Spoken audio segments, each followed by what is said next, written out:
हा ऐका, कळतंय ना तुम्हाला? कळतंय ना तुम्हाला मी काय बोलतो? हा एक म्युझिकला प्राणी घेत जरा मला वाटते तुम्हाला मी पाणी हा प्रश्न समजावून सांगणार आहे. मी पाणी का दिलं, बरोबर आहे? सूर्याच्या तापमानामुळे पाणी तापतं, त्याची वाफ त्यामध्ये ढग जगाला गारावा लागली, पडतो पाऊस, बरोबर आहे? तरी लोक हे काय म्हणतात, हे पाणी पवित्र, हे पाणी अपवित्र.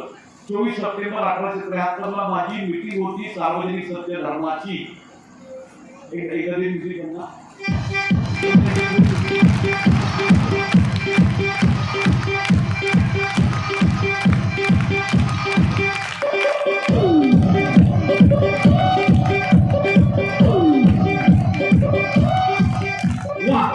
ओके. तुम्हाला सांगतो 24 सप्टेंबर 1873 ला माझी मीटिंग होती. नेमकी मीटिंग असताना म्हणजे लक्षात ठेवा, पोरग जन्मलं तरी बांगणाला जाऊन दक्षिणा द्यायची, पोरग जन्मलं तरी दक्षिणा, त्याचं नामकरण करायचं म्हटलं तरी, त्याचं लग्न करायचं म्हटलं तरी, तो मेला तरी, आणि मेल्यानंतरही. म्हणून बाबासाहेबांनी आपल्याला बुद्ध धर्म दिला, ही दक्षिणा नको, आणि 22 प्रतिज्ञांमध्ये आपण काय करायचं लिहून दिलेलं आहे, बरोबर का नाही? आमच्याकडे बाळ्या होता, बाळ्या लय करामती दादा. जिथं जिथं माझी मीटिंग असायची तिथं बाळ्या सतरंज्या टाकायचा, पाणी भरायचा आणि सगळ्यांची व्यवस्था करायचा. माझी मीटिंग 24 सप्टेंबरला होती आणि ती मीटिंग नेमकी ते कावळा येतो त्याला काय म्हणतात बरं, दरवर्षी कावळा येतो ते, हा दरवर्षीला कावळा येतो त्याला काय म्हणतात, हा पितृपक्ष 15ला, बरोबर ना? चालू आहे का बंद आहे? चालू बंद करा. माझी मीटिंग नेमकी पितृपक्ष 15 होती.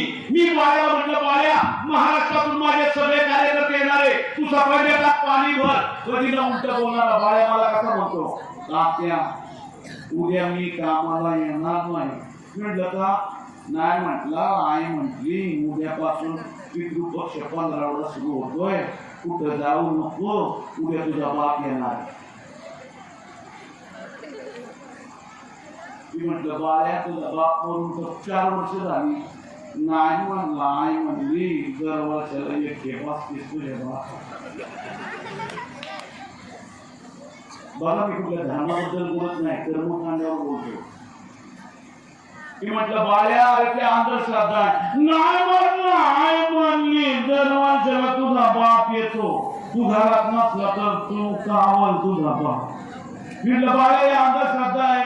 नाही म्हणला, आई म्हणली कुठं जाऊ नको, दादा येणार. म्हटलं बाळ्या मीटिंग गेली खट्यात, मला तुझा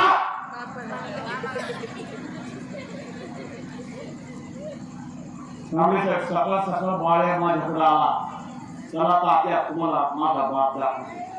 इकडं बाळ्याची आई सकाळपासून स्वयंपाकाला लागली. कोण येणार आहे? बाळ्याचा बाप म्हणजे नाही का नाही, हाती नाही, घोडा नाही, वाघ नाही, सगळ्यांचा बाप. बाळ्याची आई सकाळपासून कावाला लागलेली.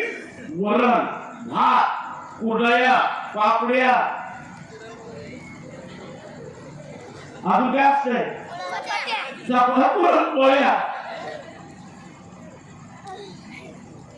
बाळ्याची आई सकाळी वरण भात कुरड्या पापड्या सगळं घेऊन आली. सगळं ताट सजवलं आणि आशी व्हरांड्यात आली. आणि मग ती बाया वरण भात कुरड्या पापड्या. आणि कुठला का दिवस असा ना बाळ्याच्या बापाला वशात लागायचं, बाळाला दिसत नाही. बाळ्याच्या आईने ताट असं सजून आणलं, वरण भात कुरड्या पापड्या सगळं बघती. म्हणजे बाया सगळं तर आणलं, काय ग बाया राहीना.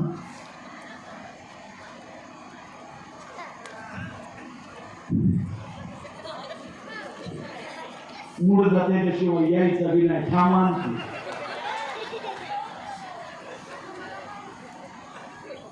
बाळ्याची आई स्वयंपाक घरात गेली.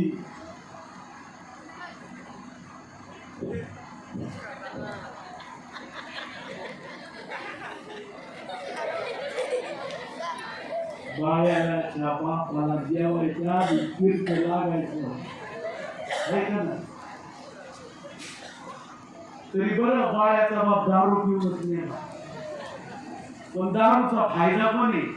जो दारू पितो त्याला कुठलं चावत खरंच नाही चावत. तो काट्या पाट्या खेळतो कुठल्या फायदा नाही. आणि जो दारू पितो तो म्हातारा कधीच होत नाही. तरुणपणीच म्हणतो, म्हातारा होणार का? बरोबर का नाही? बाळ्याच्या आईनं वाटीमध्ये तीर्थ घेतलं, असं ताट वरांड्यात आणलं. बघा बरं का, हे मी माझ्या ब्राह्मणाच्या कसब या पुस्तकात मी 9वी ओळ विश्लेषण करून सांगतो. इकडं ताट, इकडं बाळ्याची आई, इकडं तुमचे तात्या आणि इकडं बाळ्या.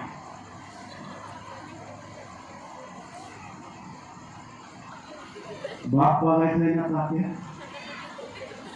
आई मी त्याचा पोरगा आहे.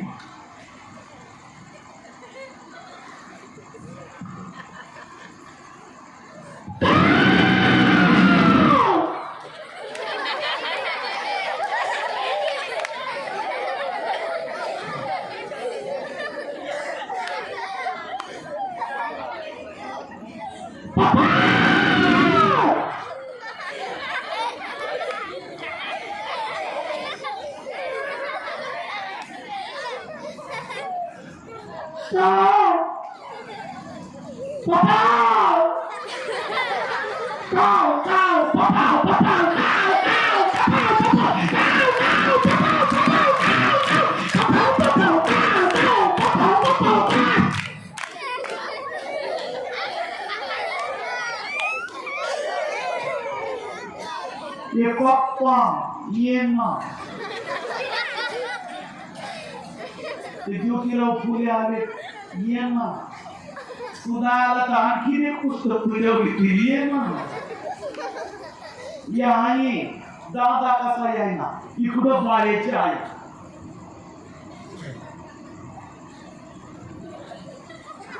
काय लागलंय या की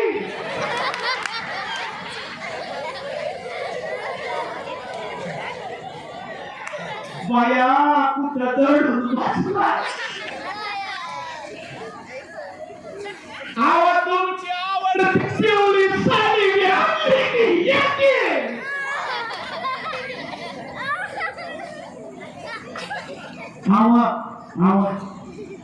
उपास धरलाय की तुमच्यासाठी. आता उपास करून जर का देव पावत असेल तर तो रस्त्यावरच्या भिकाऱ्याला पावला पाहिजे, कारण तोच सगळ्यात जास्त उपास आहे.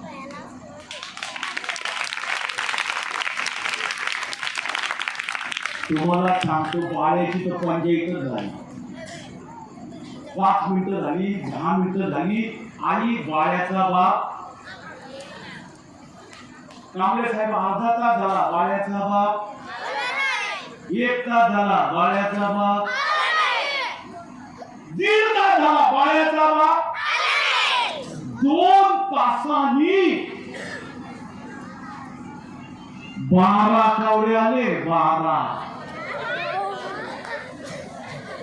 बाळ्या आईकडे बघतोय, कावळ्याकडे बघतोय, आईकडे बघतोय, कावळ्याकडे बघतोय, मध्येच माझ्याकडे बघतोय. आई माझा दादा कोणता?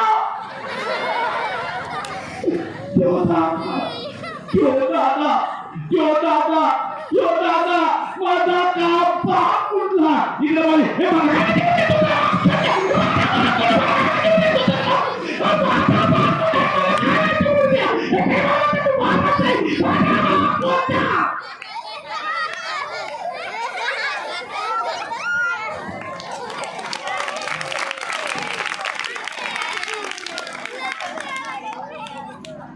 आता कावळे निघत खायचं ना, काव काव काव सुरू. 12 कावळ्यांमध्ये भांडणार नाही.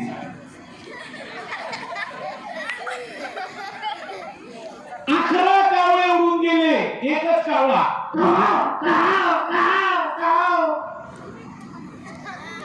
बाळ्याच्या आई म्हटली, बाळ्या दिवस तुझा बाप पाया पड. बाळ्या मनभावे पाया पडायला गेला. तो कावळा लंगडतोय. म्हटलं, आई जिवंत असताना हा लंगडत नव्हता, आता काहून लंगडतोय? बाळ्याची आई मुर्का मारून म्हणती, हे मुर्द्या तेडायले की मेर आहे पाया पण. बाळ्या मनभावे पाया पडायला गेला. म्हटलं, आई मी गोरा तू गोरी, दादा का एवढा डाबर चमत्कार?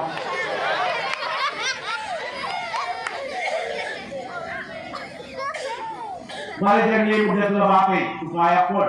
बाळ्या पाया पडणार, कावळा गेला ना उडून.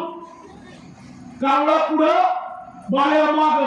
कावळा दुसऱ्याच्या दारावर जाऊन बसला. म्हटलं, आई दादा कोणी गेला? जिथं जिथं कावळा जात होता तिथं तिथं बाळ्या जात होता. अंधार पडला, कावळा दिसेनासा झाला.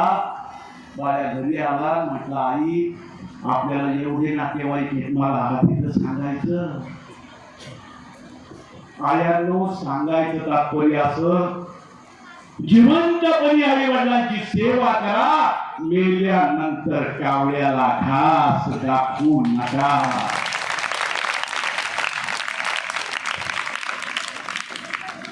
आणि जी आई ओल्या अंथरुणावर रात्रभर झोपते आणि तुम्हाला सुट्या अंथरुणावर झोपवते, त्या आईची म्हातारपणी सेवा करा. जगात सगळं मिळेल, बाळांनो आई नाही मिळणार. माय बापे केवळ काशी, त्याने न जावे तीर्थासी. पुंडलिकाने काय केले, परब्रह्म उभे केले. आणि तैसा होई सावधान, हृदय धरा नारायण. तुका म्हणे माय बापे अवघी देवाची रूपे. जिवंतपणे आईची सेवा करा. ते वडील फाटकी कोपरी घालतात, पण तुम्ही कॉलेजला जाता म्हणून तुम्हाला 2-2 हजाराचा बूट द्या, त्याला म्हाताऱ्या म्हाताऱ्या करून द्या. जी आई तुम्हाला तिच्या जीवापाड जपते, तिला आवडतं चांगलं चुंगलं आत्ताच खायला द्या. आई कोणाची असो, तिला सन्मान करावा. तिने टाकलेला शब्द तुला सारं काचे लावा. सांगायचं तात्पर्य असं, पुण्याच्या त्या फडक्या हौदावर ब्राह्मणांच्या बायका पाणी भरत होत्या आणि या बाजूला आमच्या मांगाच्या बायका हातात कमी भांडी घेऊन उभ्या होत्या. कधी या बायकांचं लक्ष जाईल आणि आम्ही त्यांना पाणी बघू असं आमचं झालं होतं. या बायकांचं हस्त फिरवणं चालू होतं. पंचा पुण्यासाठी घागरीच्या घागरी खाल्ल्या केल्या जात होत्या. लय पाणी यांनी वाया घालवलं आणि पाणी नळाद्वारे दिलं जावं ही कल्पना कोणी आणली असं तुमच्या ज्योतिराव फुल्यांनी. म्हणून आजही सोलापूर रोडला एका भागाला 17.5 नळी म्हणतात. मी पोटाची कार्यकर्ता नव्हतो. ग्रामपंचायतीतून पैसे आणले, महानगरपालिकेतून पैसे आणले. मी स्वतः कॉन्ट्रॅक्टर होतो. व्हीटी स्टेशन म्हणजे आता शिवाजी टर्मिनस मी बांधलेला आहे. येरवड्याचा पूल मी बांधलेला आहे. कात्रजचा बोगदा मी बांधलेला आहे. पुण्याचं जे खडकवासला धरण आहे त्याचा दगड तुमच्या तात्यांनी पुरवलेला आहे. टाटा बिर्लाकडे जेवढे पैसे आता आहेत तेवढे पैसे माझ्याकडे होते आणि ते स्वतःच्या उद्योगातले पैसे मी माझ्या समाजासाठी वापरलेले होते. इकडे ब्राह्मणांच्या बायका पाणी भरत होत्या. पंचा धुण्यासाठी घागरी खाल्या केल्या जात होत्या. इकडे आमच्या आया बाया हातात रिकामी भांडी होत्या. कधी आम्हाला पाणी मिळेल असं झालं होतं. त्या बायकांचं हस्त खिळणं चालू होतं. एका बाईची नजर आपल्या आईकडे गेली, तशी त्या बाईने आंघोळ ठोकली. हे माय पाणी वाटणार माय. हे माय आमच्या घरात पाण्यासाठी नाही ग माय. माझं बारकं लेकरू मी पाण्याने त्रासलंय ग माय. हे माय हा होतं तू गटारात पाणी टाक माय. गटाराचं पाणी मी माझ्या लेकराच्या पुत्रात टाकत माय. हे माय पाणी वाटला माय. पाणी वाटला.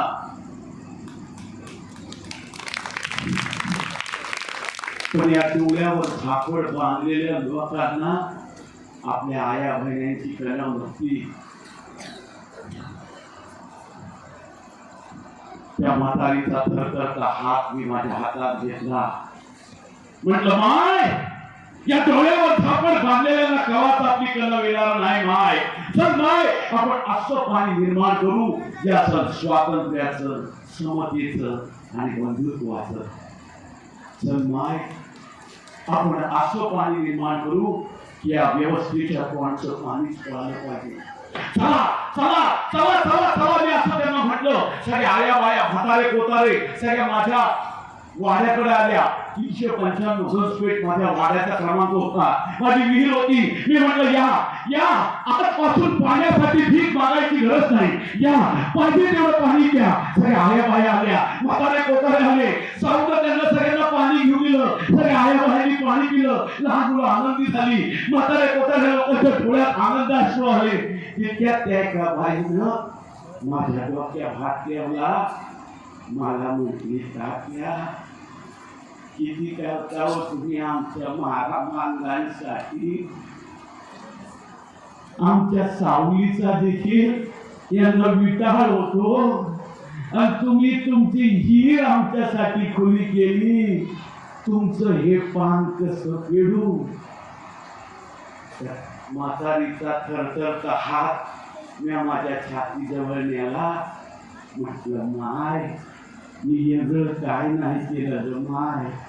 मी फक्त माणूस धर्म पाळला ग माय. फक्त माणूस धर्म पाळला. आणि हा माणूस धर्म मला शिकवला छत्रपती शिवाजी महाराजांनी. जसं मला बाबासाहेबांनी गुरु मानलं तसं मी छत्रपती शिवाजी महाराजांना गुरु मानलं होतं. त्या काळामध्ये व्यापाराच्या निमित्तानं मी मुंबईला जायचो. आमची मित्रमंडळी जायचो. तिथे टाइम्स ऑफ इंग्लंड हा पेपर होता. त्यामध्ये ग्रँड ट्रक मध्ये इतिहासकारानं शिवाजी महाराजांचा इतिहास लिहिला होता. तो मी इंग्रजीतला वाचून काढला होता. त्यामध्ये लिहिलं होतं की छत्रपती शिवाजी महाराजांची समाधी रायगडावर आहे. मी विचार केला, आपण लिहितो, वाचतो, चर्चा करतो म्हणून आपल्याला माहिती आहे महाराजांची समाधी रायगडावर आहे आणि प्रत्यक्ष मी पण पाहिली नाही.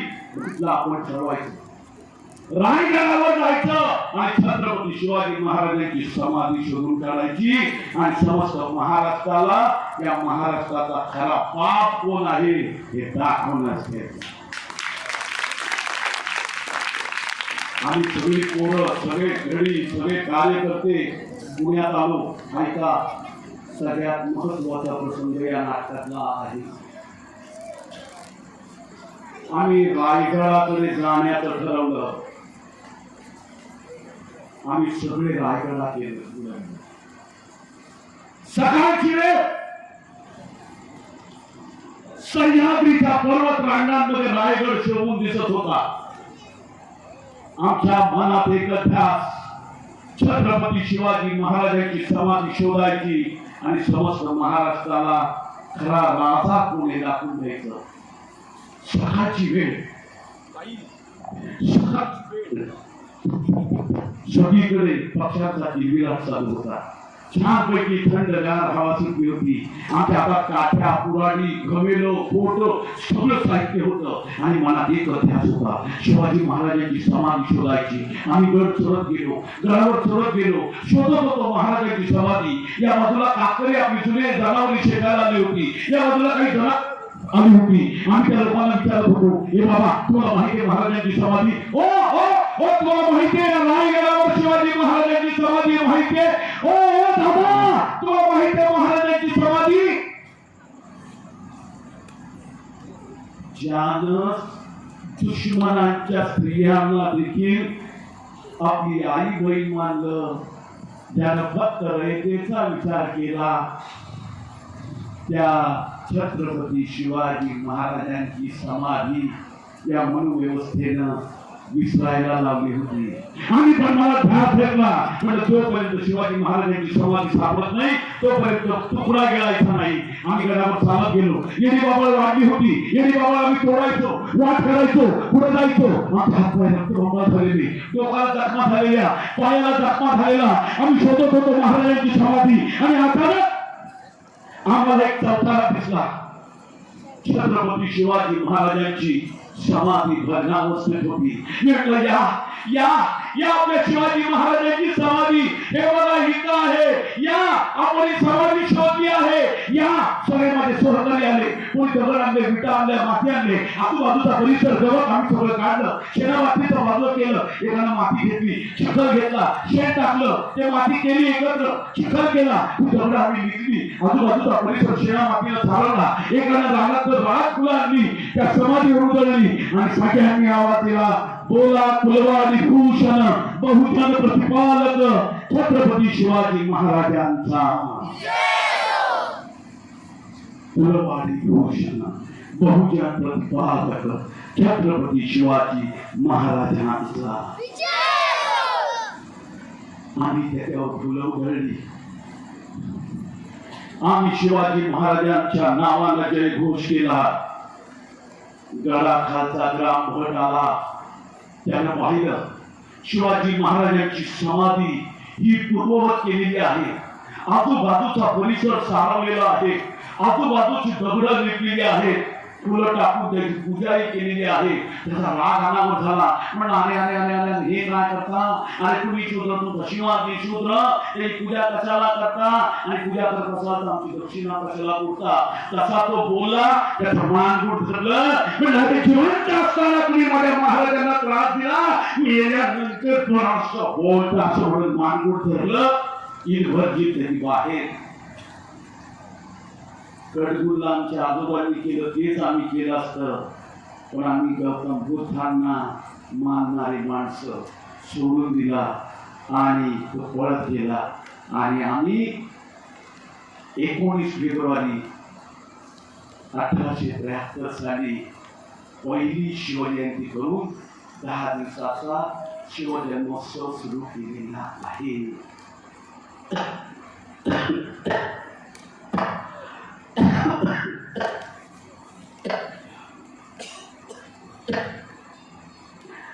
आई माझ्या वयाला 60 वर्ष पूर्ण झाली.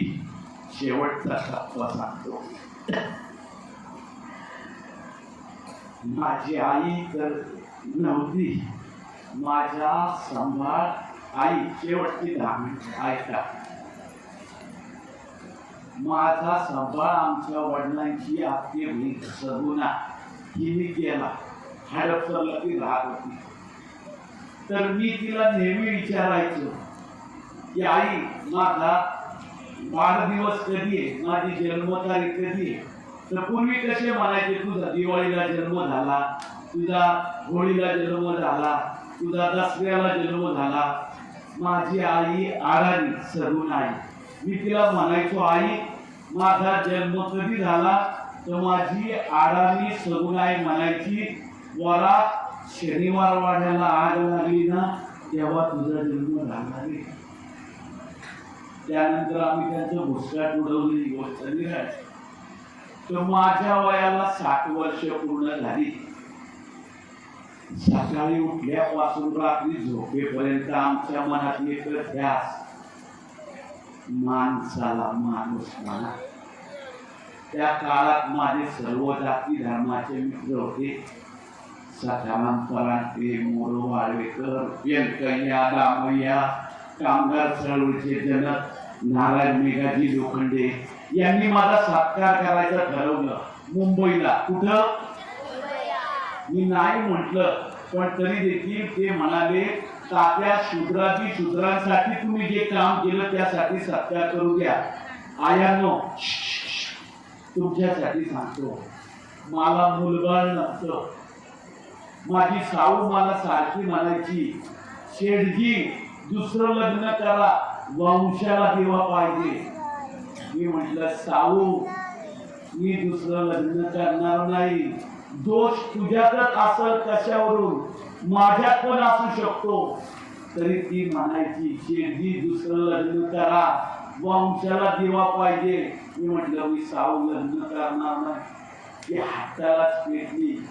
म्हटलं साऊ एवढं जर का तुला वंशाला दिवा पाहिजे असेल तर मी दुसरं लग्न करणार नाही, कारण माझं तुझ्यावर लय प्रेम आहे. आणि जर वंशाला दिवा पाहिजे असेल तर तू दुसरं लग्न कर. चौथ्याला झाल्याने पोरं मी माझी म्हणून सांभाळत, असं मी त्या काळात सांगितलं. आणि आताच्या काळात पोटात जर का मुलीचा गर्भ असेल तर तो पाडला जातो. म्हणून सांगतो मुली वाचवा आणि देश वाचवा.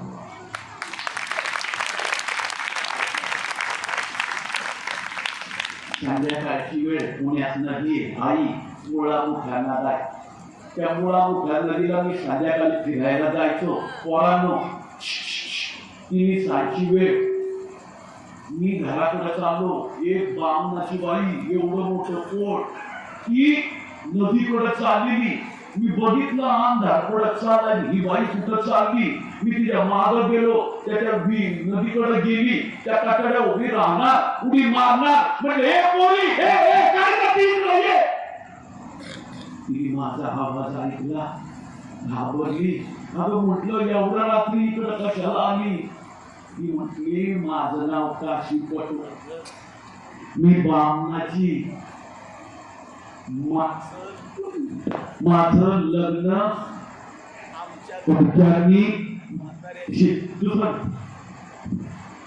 आमचं लग्न आमच्या घरच्यांनी म्हाताऱ्याशी लावून दिलं.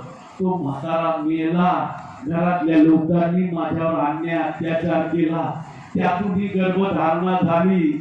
मला सासू सासरे नातेवाईक मलाच वाईट चालीचे म्हणायला गेले. आईकडे गेले तर आई म्हणाली जिथे दिली तिथे मेली.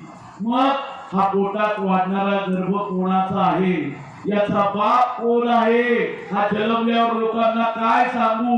म्हणून मी या नदीत जीव द्यायला चालले.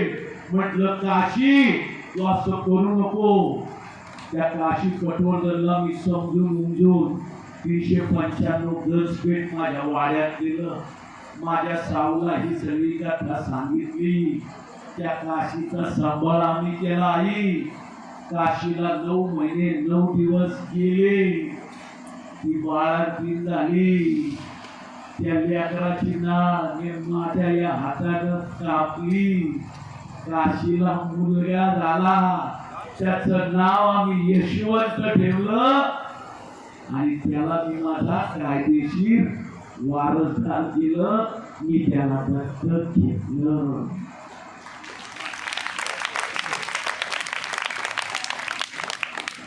म्हणून माझी चळवळ ब्राह्मणांच्या विरुद्ध नव्हती, त्यांच्या कर्मकांडावर होती.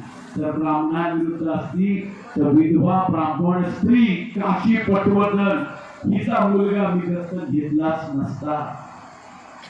मग मी आणि माझ्या साऊनं पुठ्ठा घेतला, बोरू घेतले आणि पुण्यात गोड दिले. अन्यायाने अत्याचाराने जर का कोणाला गर्भधारणा झाली असेल तर पोराच्या नारड्याला नख लावू नका, पंढरपूरला ती पोरं सोडू नका, विहिरीत ढकलून देऊ नका. असं जर का असेल तर बाळांपणासाठी 395 गजपेठेत या. आम्ही तुमचं बाळांपण करू.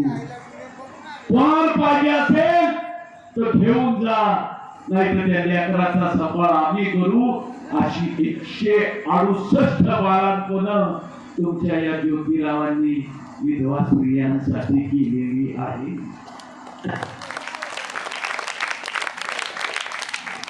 आता शेवटचं यांनी माझा सत्कार करायचं ठरवलं. दादा नवरा नवरीला कसं सजून द्यायच्या तसं आम्हाला या साकाराम भोले हे सगळे आमची मंडळी सगळी ब्राह्मण मित्र साकाराम कराची मोरवाडी दरम्यान यांनी आम्हाला पुण्या मुंबईला दिलं. मुंबईला कोळीवाड्यात कुठं तिथं त्यांनी माझा सत्कार केला. मी त्या विचारपीठावर गेलो. महाराष्ट्रातून लोक आले. जसं आम्ही त्या स्टेजवर आलो लोकांनी टाळ्या वाजवल्या. आई मी त्या सत्काराला आलो म्हणून लोकांनी भाषण केली आणि माझ्या त्या सत्काराला बडोद्याचे राजे सयाजीराव गायकवाड येणार होते पण ते आले नाही. पण त्यांनी पत्र दिलं.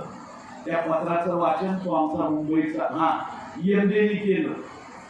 त्यात असं लिहिलं होतं की ज्योतिरावांनी आयुष्यभर कष्ट केले. ज्योतिरावांनी शूद्रांसाठी शाळा काढली. जनावरांसाठी चावण्या सोडल्या. चारा छावण्या काढल्या. ब्राह्मणाचे कसब शेतकऱ्याचा असून गुलामगिरी अस्पृश्याची पुस्तकं लिहिली. त्यांनी विहीर खुली केली. हे सगळं काम करत असताना ज्योतिरावांना खूप हाल अपेक्षा सहन कराव्या लागल्या. तेव्हा त्यांना आजपासून महात्मा म्हणून संबोधलं जावं. हे लोकांनी टाळ्या वाजवल्या फेटे उडवले आणि कोणीतरी गर्दीतून एक कार्यकर्ता म्हणाला बोला महात्मा फुल्यांचा महात्मा फुल्यांचा. लोकांनी मला उत्स्फूर्तपणे महात्मा ही पदवी दिली आणि त्या सत्काराला उत्तर म्हणून मी माझ्या भाषणात म्हटलं माझ्या भगिनींनो आणि बंधूंनो शूद्रांसाठी मी खूप हाल अपेक्षा सहन केल्या असं आधीच्या वक्त्यांनी सांगितलं. पण खरं सांगतो मला अजिबात हाल अपेक्षा झाल्या नाही कारण मी जे करत होतो ते अगदी मनापासून करत होतो. कार्यकर्त्यांनो तुम्ही तुमचं काम मनापासून करा. टीका करणाऱ्याला टीका करू द्या. तुम्ही तुमचं काम करा. यश मिळाल्याशिवाय राहणारच नाही. आता एवढंच सांगतो विद्ये विना मती गेली. मती विना नीती गेली. नती विना गती गेली. गती विना वित्त गेले. वित्त विना शूद्र खचले. इतके अनर्थ एका अविद्येने केले. आयांनो मुलांना खूप शिकवा. घरचं ताट मोडा पण पोराला पुस्तक आणून द्या. सगळा लाड करा पण अभ्यास केल्याशिवाय त्याला सोडू नका. मुलांनो तुम्ही खूप शिका. डॉक्टर व्हा, वकील व्हा, इंजिनियर व्हा, गाड्या घ्या, घोड्या घ्या, बंगले घ्या. पण त्या समाजातून लहानाचे मोठे झाले त्या समाजाला विसरू नका.